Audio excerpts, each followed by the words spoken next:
안녕하세요. 저는 서울의 게스트하우스를 운영하고 있는 30대 후반 여자입니다. 40대 초반의 남편과는 6년 전에 시골을 옮고 현재 아이는 없는 상태입니다.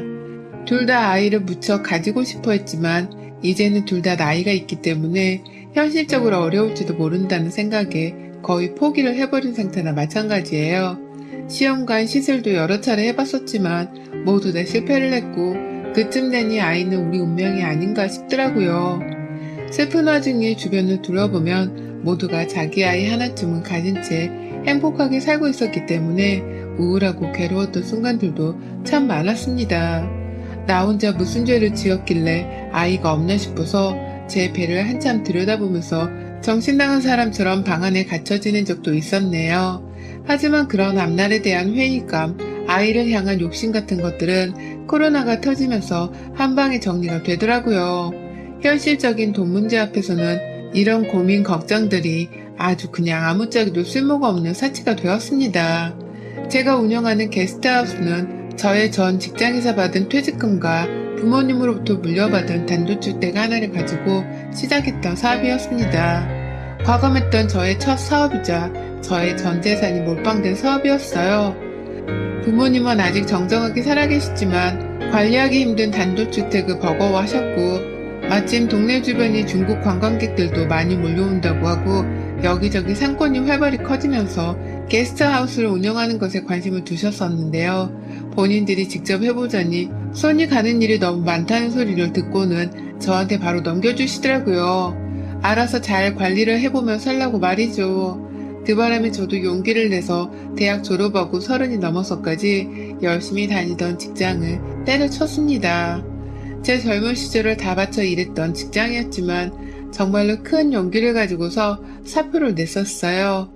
퇴직금 쏟아부어다가 단독주택 인테리어를 싹 다 해버렸고 방마다 침대들이고 가구들이고 정원까지 가꾸면서 제 온 하루를 투자해 만들어낸 게스트하우스였습니다. 당시 남편은 저랑 교제를 하고 있던 남자친구였는데 제가 회사를 그만두고 숙박사업을 하는 과정을 옆에서 다 지켜봤었어요. 남편은 직장을 다니고 있었기 때문에 제가 일하는 시간을 볼 수가 없었지만 주말이면 꼭 저희 숙박에 와서는 완성되어 가는 과정도 지켜보고 잡일도 도와주곤 했습니다. 그냥 우리 부부가 꽁냥거리면서 연애도 하고 일도 했던 의미 있는 공간이었어요. 그런데 코로나로 인해서 그 많은 손님들이 정말 한순간에 끊기더라고요. 사람은커녕 개미새끼 몇 마리만 마당에 기어다니고 있는 상황이었습니다. 제법 돈이 잘 벌린다고 생각을 해오던 참이었는데 갑작스런 바이러스의 출몰로 저는 여간 멘붕에 빠진 게 아니었어요. 아이 문제로 개인적인 마음고생이 있었던 와중에 사업까지 그 모양이 돼버리니 난감했습니다. 나한테 죽으라는 소리인가 싶기도 했습니다. 다행히 친정 부모님의 연락과 말씀으로 어떻게든 정신을 부여잡고 살 수 있었어요. 사실 아이 문제로 인해서 남편과는 결혼 생활이 가면 갈수록 어색해져가고 남보다도 못할 정도로 멀어져만 갔었거든요. 함께 게스트하우스의 일을 도와주며 자기 일 마냥 신경 쓰고 애정을 쏟아붓던 남편도 어느 순간부터는 아이 문제를 핑계 삼아 신경질을 부리며 관심을 툭 끈더군요. 그러곤 꼭 네 일은 네가 알아서 해. 내가 와주길 바라지도 말고 내가 뭘 해주길 바라지도 마. 네 사업이니까 돈이 벌려봤자 네 직업으로 들어가잖아. 라면서 매정한 말을 하더군요. 우리 부부 사이가 좀 더 풍족하게 잘 살고자 하는 사업이었는데 남편은 꼭 네 사업인지 내 사업인지를 따져가며 저와 선을 그으려 했습니다. 사업의 수입을 나눠주지 않아서 그런가 싶어 용돈을 주려하기도 했었는데 돈만 받고는 입을 꾹 다물더라고요. 고맙단 소리 한 번 하지 않은 채 그 돈으로 자기 엄마만 모시고서 급기야 소고기까지 사주러 가더라고요. 나 엄마랑 밥 먹고 들어가. 라면서 퇴근길에 전화가 왔으면 자기 혼자 시어머니를 만나 고기를 구워 먹고는 집으로까지 소고기 냄새를 아주 솔솔 풍기며 들어왔습니다. 맛있게 먹었어? 라고 모른 척 물어보면 남편은 네가 준 돈으로. 나는 속 터지는 대답을 하곤 했죠. 그러면 아니나 다를까 시어머니는 문자가 와서 네가 애는 없어도 시어머니 호강을 시켜줄 줄 아는구나. 그래 그렇게 용돈도 팍팍 주면서 네 남편 키는 네가 살리고 살아야 하는 거다. 비록 애가 없어서 네 남편 키가 많이 상했을 테지만 돈이라도 아낌없이 쥐어주며 남편 대접 잘해줘라. 라며 꼭 남편을 거두는 잔소리를 하곤 하셨습니다. 정확히 따지자면 잔소리가 아닌 헛소리였죠.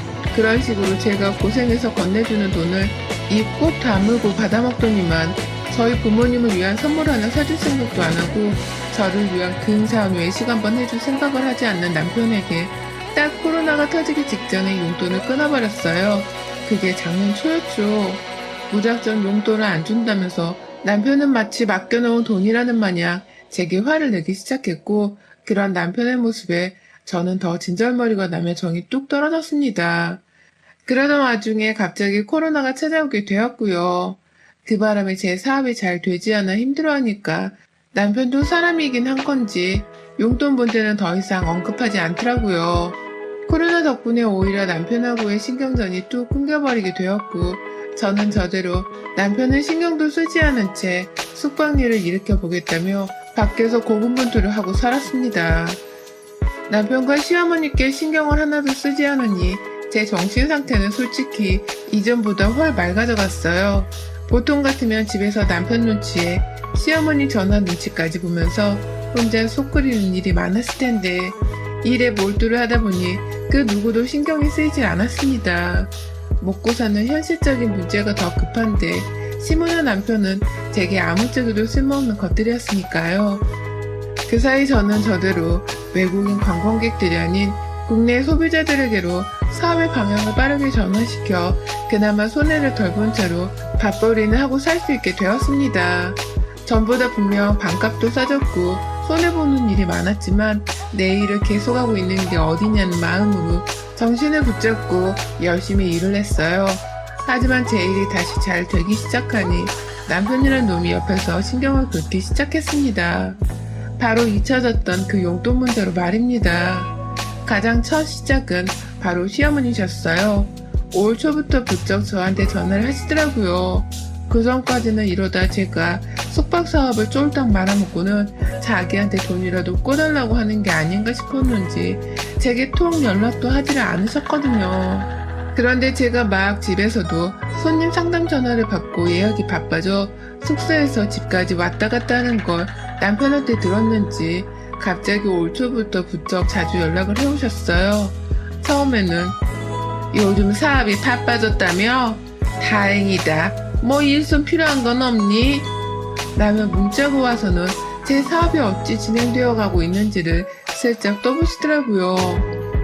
그 당시만 해도 전 우리 시어머니가 그렇게까지 쓰레기인 줄은 모른 채 단순히 안부 인사인 줄 알고서 네, 다행히 사업이 다시 바빠지기 시작했어요. 라면서 답장을 했어요. 그러자 시어머니는 기다렸다는 듯이 전화를 해서 말하시더라고요. 그래, 요즘 작년 한 해 동안 네 남편이 네 걱정으로 얼마나 밤잠을 설쳤는 줄 아니? 네가 좀 잘 챙겨줘라. 지갑도 비지 않게 두둑히 현금 좀 넣어놓고 집에서 풀떼기만 먹지 않도록 고기 반찬도 잘 만들어내주고 라고 말이죠. 솔직히 그 말을 들으니 어른이셨음에도 불구하고 제 입에서 닥치란 말이 먼저 나올 뻔했습니다. 진짜 지아들밖에 모르는 게 자랑인 줄 아는 시어머니의 무식함이 소름 끼치려고 하더라고요. 저희 남편은 코로나 터지고서 저한테 관심도 제대로 가져주질 않았습니다. 자기 용돈 문제로 신경질만 부리더니 코로나로 제 사업이 어려워진 걸 알고 나서부터는 아예 돈 얘기는 꺼내지 않은 채 무시를 하는 것으로 배우자인 절 방관했어요. 분명 먼저 저를 무시하고 돈 못 버는 능력 없는 여자를 본 건 남편이었습니다. 일하고 들어오면 보란듯이 자기 혼자 먹을 밥만 차려 식탁 위에서 먹고 있고 때 되면 계절옷을 자기 혼자 사서는 보란듯이 제 앞에서 가격표를 뜯으며 옷을 입어보는 남편이었습니다. 제 사업은 아예 망했다고 단정을 지은 것처럼 저에게 무시와 하찮은 표정으로 일관을 하기 바쁜 놈이었어요. 그런 남편의 모습을 보기가 너무 힘들어 저는 더욱 일에 매달렸고 결국 그러다 보니 일로 치유를 받으면서 남편을 신경 끄고 살 수 있었던 건데요. 시어머니는 아무것도 모르는 건지 이제 와서 다시 제게 남편의 지갑을 두둑하게 만들어주라는 소리나 하고 계시니 화딱지가 나더군요. 시어머니의 말씀엔 다 네 하면서 시종일관 단답만 했습니다. 전화를 끊고서도 보란듯이 남편 지갑에 돈을 채워주지 않았고요. 집에서 둘이 살면 필요한 식재료에 공과금 납부, 그리고 하다못해 아파트 관리비까지 전부 다 제가 내고 있었는데 왜 남편이며 시어머니는 제 지갑에서 돈을 빼낼 궁리만 하는지 이해를 할 수 없었습니다. 그러다가 얼마 전 그 이유를 알 수 있었습니다. 저희 시어머니는 최근까지도 지독하리만큼 제게 연락을 해오셨어요. 그간 남편한테 사사건건 제가 용돈을 주는지 안 주는지를 물어봤었는지 저희 집 사정은 다 알고 계시더라고요. 너 아직도 네 남편 용돈은커녕 10원짜리 동전 하나를 안 줬다며? 네가 사람이뇽? 라고 타박을 하시는 어머님 말씀에 해도 너무한다는 원망의 목소리를 내비치며 전화를 끊었습니다. 당장 집으로 가서 남편에게 말했어요. 어머님은 당신은 아직도 용돈이나 받았으면 중딩으로 하는 거야? 아님 내가 당신 지갑 채워줘야 하는 돈줄로 하는 거야? 왜 내 사업으로 번 돈을 당신한테 주라 마라 자꾸 전화가 오냐고. 나면서 그끼야 더는 못 참겠다고 화를 내버렸죠. 하지만 이내 보인 남편의 태도가 정말이지 오만정이 다 떨어지게 만들었습니다. 그러면 네가 뭔데? 라고 말하더라고요. 그러니까 남편마저도 저를 사업에서 용돈이나 줘야 하는 바깥 여자, 그 이상도 이하도 아니라고 생각을 하고 있었더라고요. 자기 엄마 편을 들면서 눈 하나 깜빡하지 않고 저에게 질문하는 남편의 말에 다리에 힘이 풀렸습니다. 주저앉아 이혼하자고 내뱉는 제 말에 네가 퍽이나 이혼을 하겠다. 너같이 독한 애가? 라며 코웃음을 끼고 방 안으로 들어가던 남편. 어디서부터 잘못된 건지 정말 하나도 모르겠더라고요. 주구장창 나를 원망하고 무시만 했던 남편을 어떻게 대했어야 내가 좀 더 대우를 받을 수 있을까 싶어서 저를 향한 후회도 막심했습니다. 이 상황이 다 제 탓으로 비롯된 것만 같아 쓸데없는 자책감이 들었어요. 하지만 그 다음날 더 큰 반전이 일어났습니다. 아무 일도 없었다는 듯이 제게 차려주는 아침을 먹고서 출근한 남편이 글쎄 시어머니께 전날 있었던 일에 대해 다 말을 했나 보더라고요. 게스트하우스로 청소를 하러 가 있던 제게 불이 나도록 전화가 울려댔어요. 청소일이 너무 바빠서 연락을 받지 못하고 있다가 하도 짜증이 나서 전화를 받았더니만 어머니께서 글쎄 문 열어! 라고 소리를 지르는 게 아니겠어요? 그러고는 글쎄 설마 하며 저희 게스트하우스의 현관문을 열어보니 마당에 시어머니가 계시더라고요. 손님들이 왔다 갔다 해서 대문은 늘 잠금장치 없이 열어놓는 편이었는데 그 문 안으로 우리 시어머니가 들어와 계시는 모습에 정말 기겁을 했습니다. 손님들 중 아직 방 안에 계시는 분들도 있었고 이제 막 하나둘 도착을 하는 분들도 많이 계셨는데 어머님이 딱 와서는 곧 난장판이라도 일으킬 자세로 저를 째려보시니 겁이 덜컥 났어요. 어머님, 여기는 어떻게? 지금 일하는 중이라 이렇게 와 계시면 안 돼요. 근처 카페가 있으니 잠시 들어가 계셔도 좋을. 라며 사정을 하며 얘기를 하는데 어머님이 제 말을 끊으셨어요. 그리고는 그 주변이 다 조용하고 운치 있는 카페로 가득한 동네였는데 소리를 질러대기 시작했습니다. 네가 내 아들한테 이혼 통보를 했다고? 너까지 게 내 아들한테 먼저 이혼 요구를? 사업 망할 뻔한 년을 옆에서 지켜주고 든든한 치아비 노릇을 했더니만 이제 와서 네 사업 다시 살아났다고 헤어지자는 거야? 이거 완전 숯바른 년이네. 너한테 필요 없다고 이제 와서 네 남편이랑 헤어지겠다 해? 간이 배 밖으로 튀어나와도 유분수지. 어디 감히 손님한테 치닥거리나 하는 애가 내 아들한테 이혼을 요구해. 라면서 대충 제가 자기 아들한테 먼저 이혼하자고 요구를 한 것에 앙심을 품고서 찾아오셨더라고요. 내 남편이 언제 제 앞에서 든든한 남편 역을 해줬는지 기억도 안 나지만 저를 찾아와 제 아들의 남편이 어딨냐면서 자기 아들을 두둔하기에만 급급했습니다.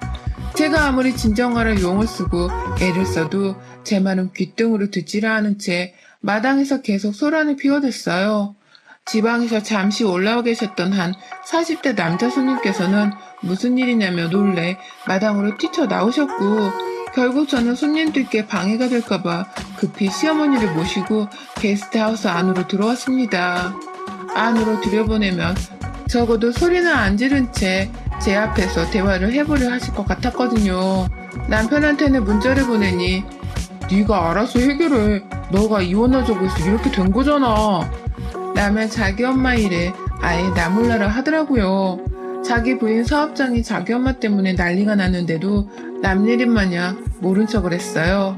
그러니 저도 사람인지라 화가 나기 시작했습니다. 모자지간에 해도 정말 너무하더라고요.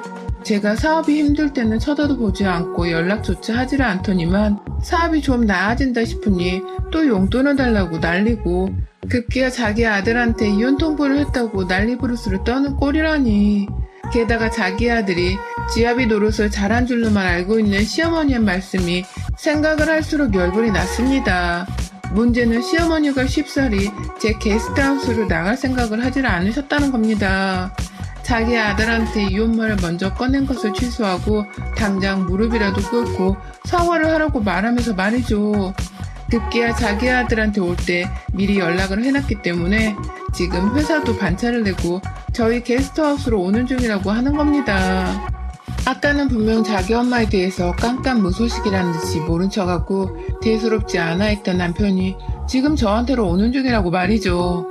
이제 보니 모자들끼리 서로 짜고 쳐서는 저를 한번 무릎이라도 꿇린 채 용돈이라도 받아보려고, 아니면 기라도 죽여서 어떻게든 구워 삶아 보겠다고 작정을 한 듯 했습니다.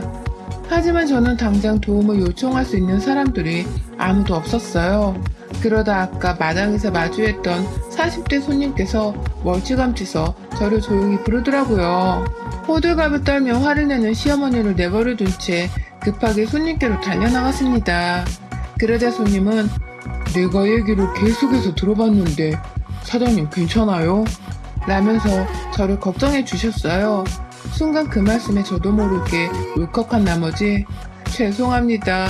집안일인데 여기까지 끌고 와서 라며 눈물을 훔쳤고, 급기야 손님께서는 경찰을 불러서 영업방해로 고소라도 하라며 정신을 차리라고 하시더라고요. 그리고 그 순간 현관 밖에서는 남편이 도착을 했습니다. 정말 손님 말씀이 맞았어요. 내가 지금 시어머니와 남편한테서 이런 취급을 받고 있느니 당장 경찰이라도 불러서 저것들을 싹 다 내쫓아 홍군형을 내줘야겠다 싶더라고요. 겁을 먹고 있다가 뒤늦게야 손님 말씀에 정신을 차린 겁니다.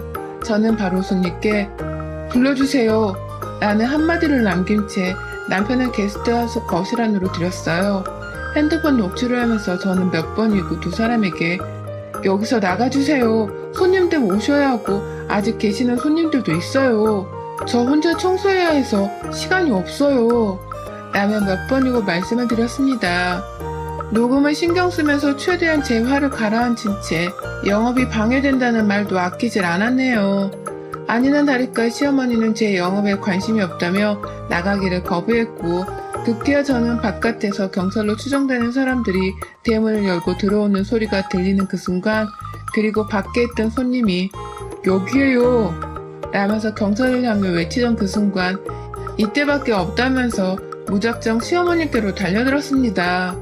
나가라고 몇 번을 말해 라면서 소파에 앉아 상견 행세를 하고 있는 시어머니의 머리를 옆에 있던 남편에게로 확 박치기를 해버렸어요. 며느리의 돌발 행동에 저희 시어머니는 손쓸 새도 없이 자기 아들과 머리가 박치기 되는 어처구니 없는 짓을 당했고, 이내 아프다며 곡소리를 내는 와중에 제 손에 뺨을 맞으셨습니다. 게스트하우스 청소를 하느라 굳은 살이 박힐 대로 박혔던 제 손에 시어머니는 아주 그냥 통쾌할 정도로 거칠게 뺨을 얻어맞으신 거죠.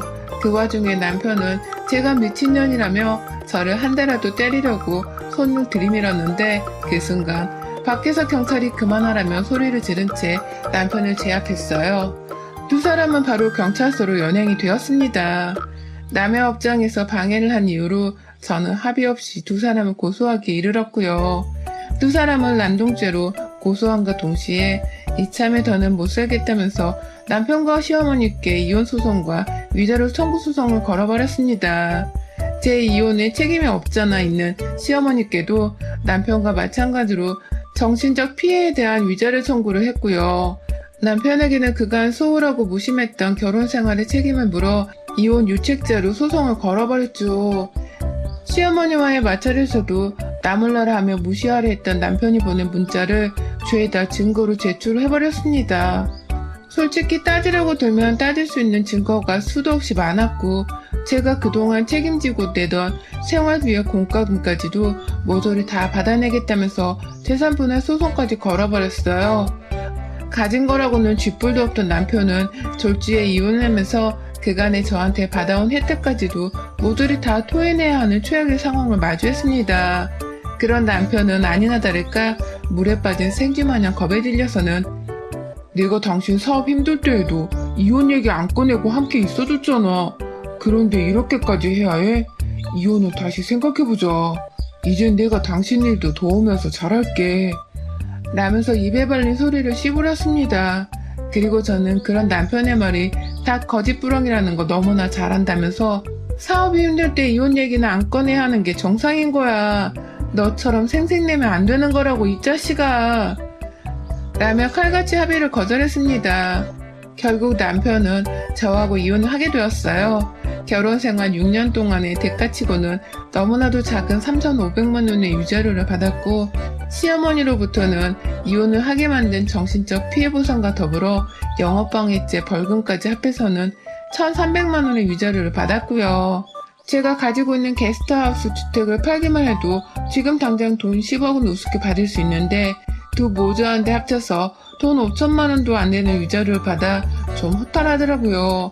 그래도 그 집구석 사람들한테는 이 돈이 어마무시하게 큰 돈이라는 걸 잘 알아서인지 판결이 그 누구보다도 기뻤네요.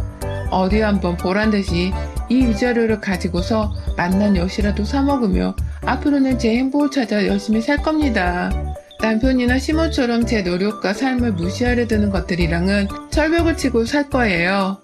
여러분의 생각은 댓글로 남겨주세요. 오늘도 시청해주셔서 정말 감사합니다.